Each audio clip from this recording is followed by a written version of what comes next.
All right, coming up next is a fireside chat on building India's AI stack from language to leadership. Please welcome Dr. Vivek Raghavan, co-founder of Sarvam AI, in conversation with Mr. Alok Mittal, TiE Board of Trustees and co-founder and CEO, Indifi Technologies.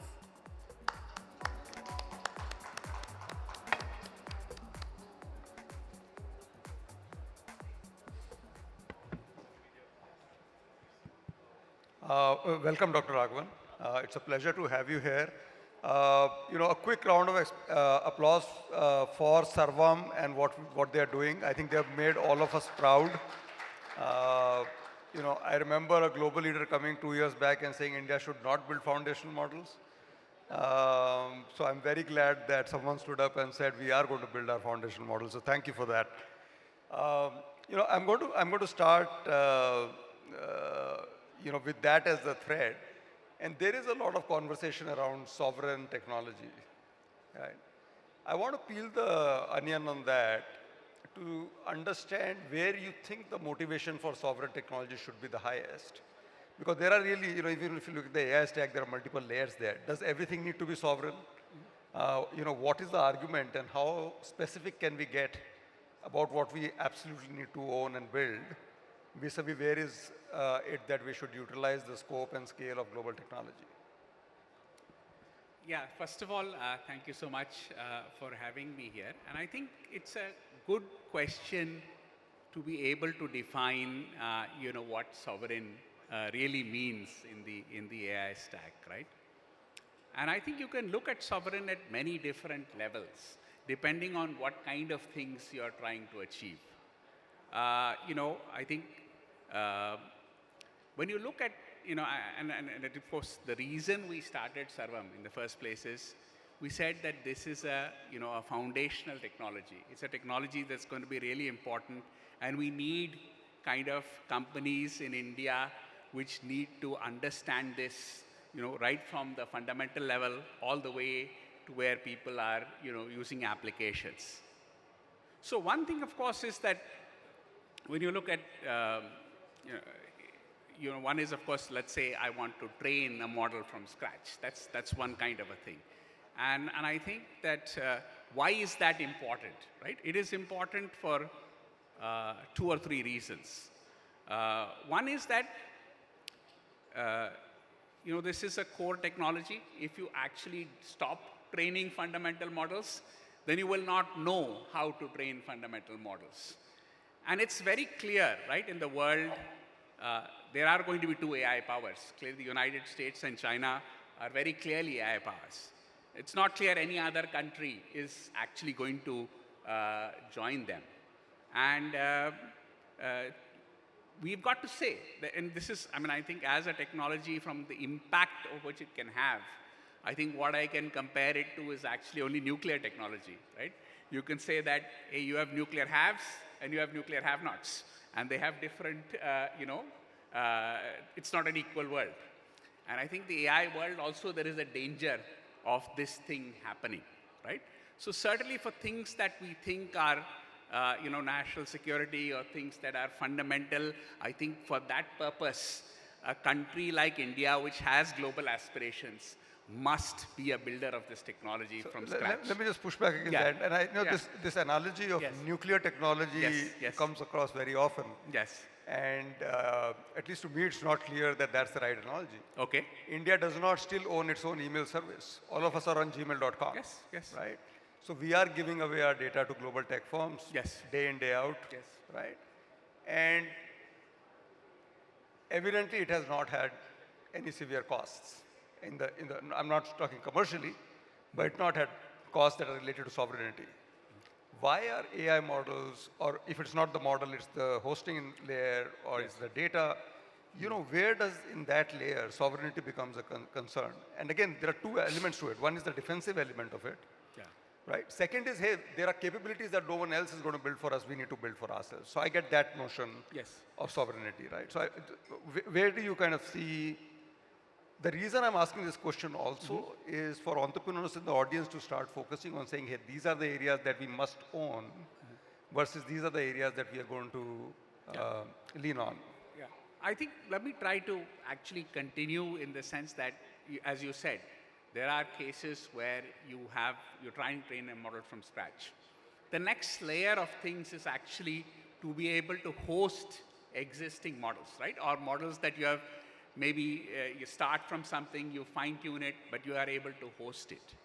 The interesting thing is that we in India are not even able to host large models. That is really where we are today, right? I mean, I think the number of places, today there are many trillion parameter open source models that exist in the world.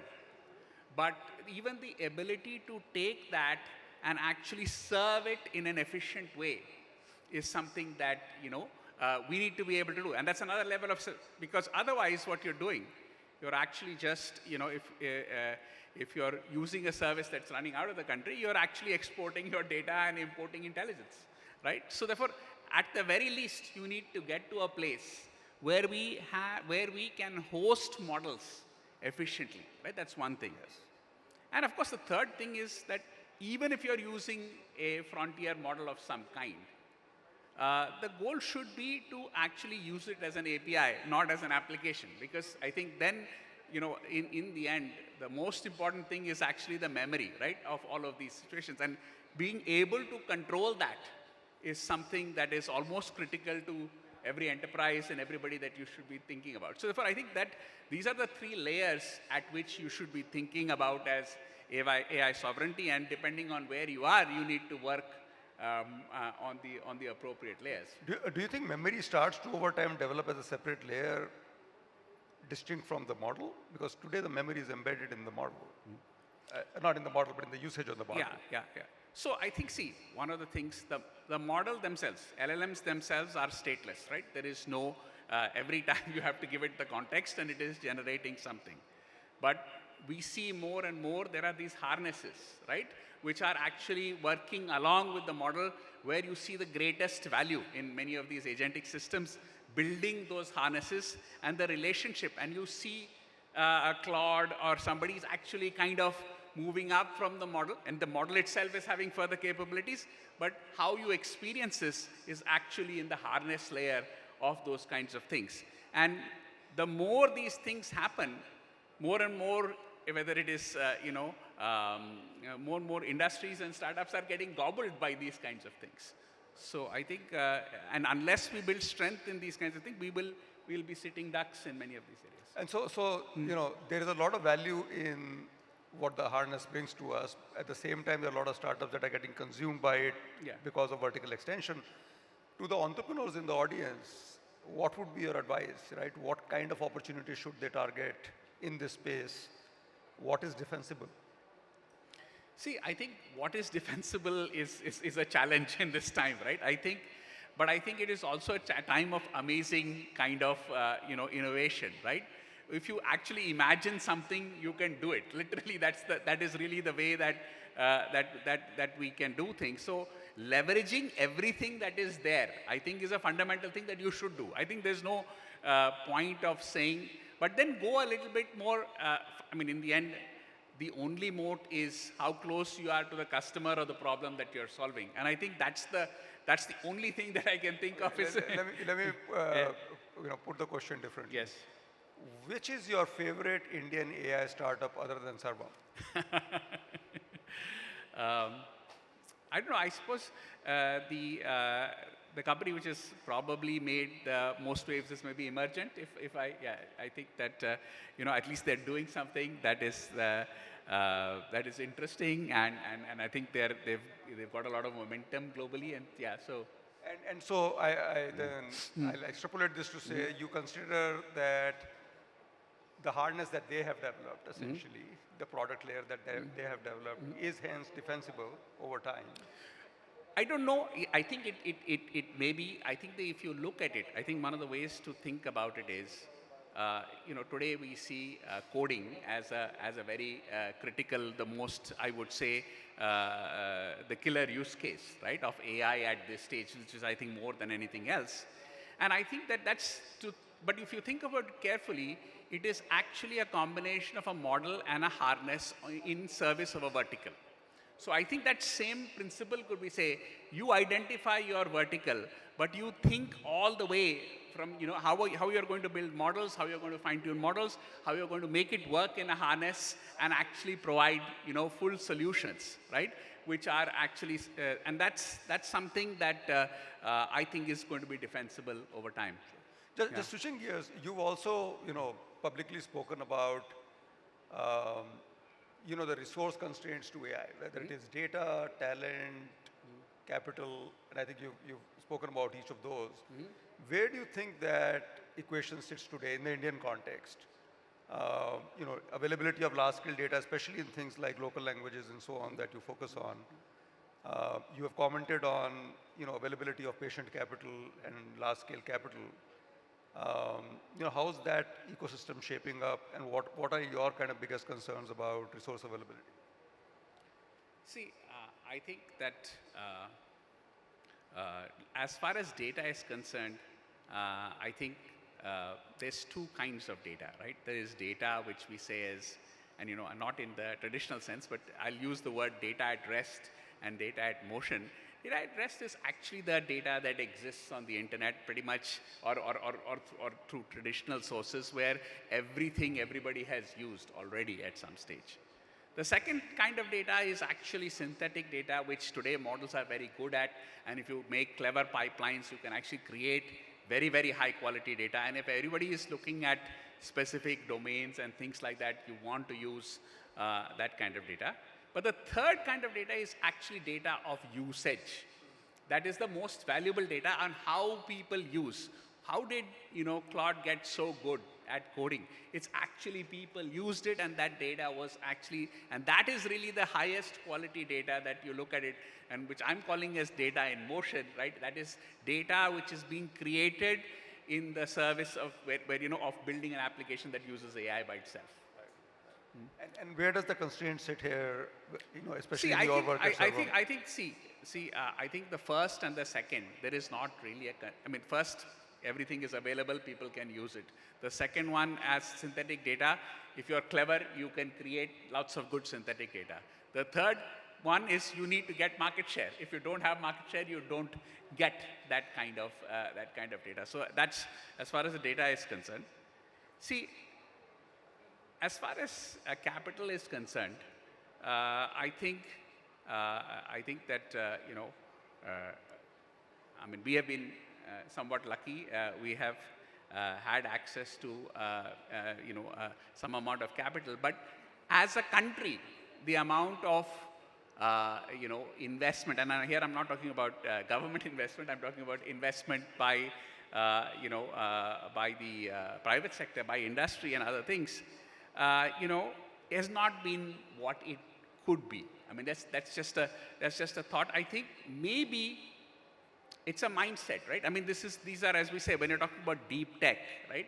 And I think in deep tech we are saying that we need patient capital, but I think that and I see that the quantum of that capital should be much more in a country of our economy size. And yeah. And how do you feel about the talent density? You built a company here. Yeah. It's a frontier company. Do you feel like the talent is at the required level, at the required density? How are you dealing with that? See, I think talent is the talent will be there. I think if the opportunities are there. If you look at it globally, I mean, Indians are going and doing all these things at global standard. I think we have to have the systems and the companies and the opportunities here. The talent will be there. Now, having said that, I think that if you look at something like building a large AI model, there's not that many people who've actually done it right here. So therefore, if you look at experience, maybe they don't have it. But from the core components of what is needed, I'm very bullish about talent. We just, as I said a couple of months ago, we trained a 105 billion parameter model from scratch, and just 15 kids, oldest of whom is 25, and that's literally the team which did it, right? So therefore, that's something that I think when the opportunity, and therefore it gives us a right to do more things. But I think talent is not a fundamental issue. Just a bit on, where Sarvam is headed. Besides the model, I think you are at the precipice of launching glasses. Yes. You've partnered with Pixel for launching an orbital data center. Just how do you see the company and, the span of things that you would be doing? See, I think sometimes I think that you have to be careful to do not to do too many things. But I think that our goal, really, our core goal, Grab the mic. yeah, our core goal is to actually, where do I see Sarvam from, 5 years from now? I think that I see that if a significant portion of the tokens used in India come from Sarvam, then that is success. In the end, that's the core. We may build, we have many platforms and which we think have a lot of potential. But I think that's how you should measure in the end the success of a company, that how much these models and these platforms are used in the country. So is it fair to say that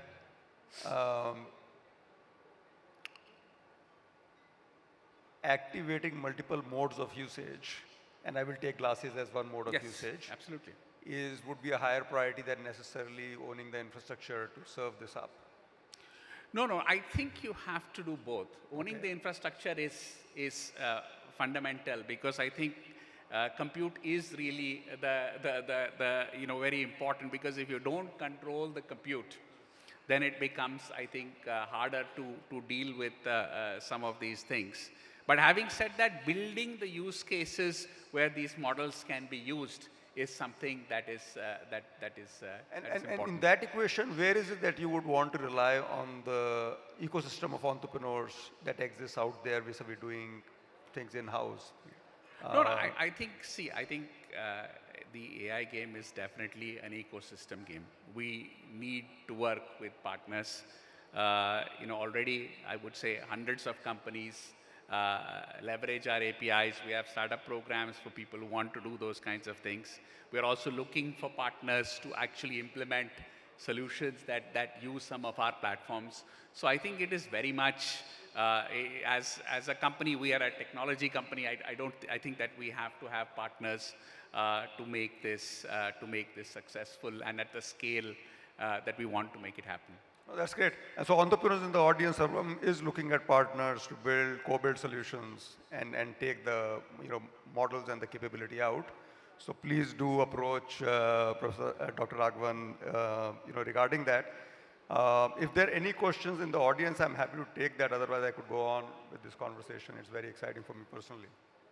Yes.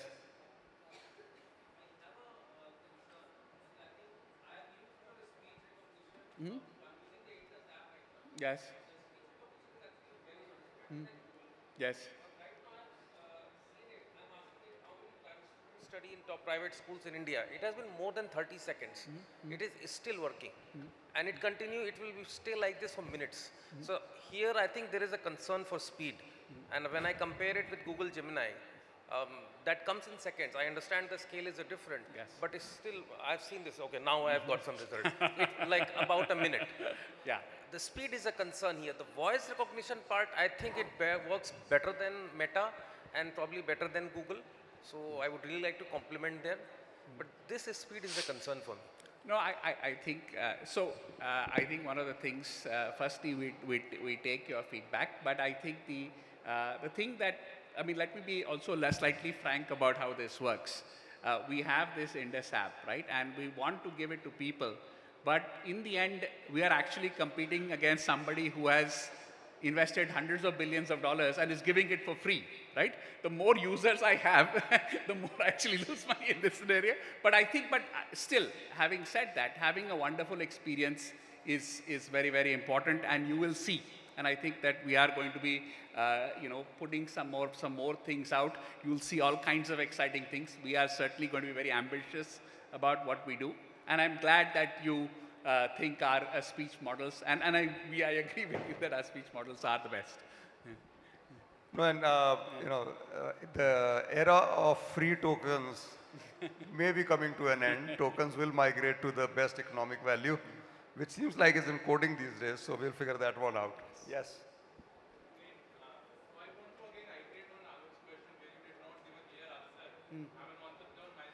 Yes. For Sarvam, how are you, like, what is the next through 3 years, applications, model, or other, like the infra owning? Where do you see the next wave of thing which we should not miss as India and Sarvam should not definitely miss? So, your predictions in one word. Yeah, yeah. I think, see, I think we are going to do all of the above. We are going to build bigger models, no doubt about it. So I think please stand. We will have announcements about building bigger models, number one. Number two, we have these, a number of platforms that we have. And we have also all have some of these kind of PLG motions where we are actually trying to make our solutions become available to a larger set of people.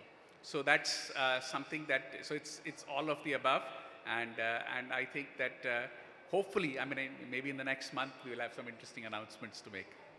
Perfect, perfect.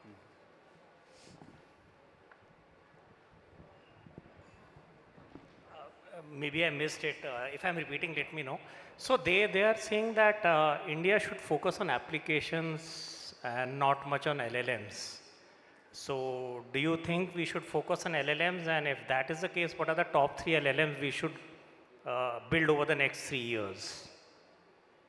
See, I think it's not an either or question. I think people should focus on applications. Applications are very important. Applications are where the value of this technology is coming in. But that doesn't mean कि किसी को भी LLM नहीं बनाना. We have to make LLMs as well. And so therefore, and I think as we're mentioning, right, take a vertical and figure out what is the unique value that you can get from that and build an LLM there, right? And whether it's a, and I think this, one of the things that people are saying, you know, SLM banana hai. I think one very important thing is what is small is changing. ठीक है? आपको 2 साल पहले 7 billion model SLM है या 1 billion model SLM है. अभी 30 billion भी SLM है या 100 बिलियन भी SLM है, it could be. So you need to think about frontier -1. Okay, frontier has a certain cost, and you have to think if frontier -1 mein, how do you actually gain value in a vertical in the problem that you are trying to solve at a world-class standard. Very quickly, so but there would be a cost involved, huge cost to do that, as well as hosting data center and all that. So how to solve that problem?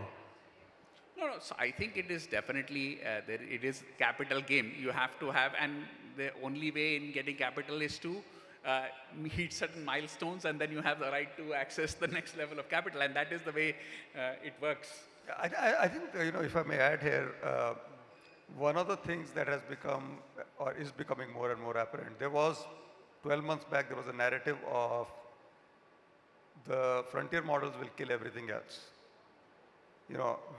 Whatever language you use, whether it's a harness or, it's becoming clearer that the customer context will continue to occupy primacy, right? And that seems like a layer at which a lot more companies can come up. Yeah. There will be LLM companies, but there won't be tens of thousands of LLM companies. So I think in the last 6 months, in some sense, that space is getting reclaimed.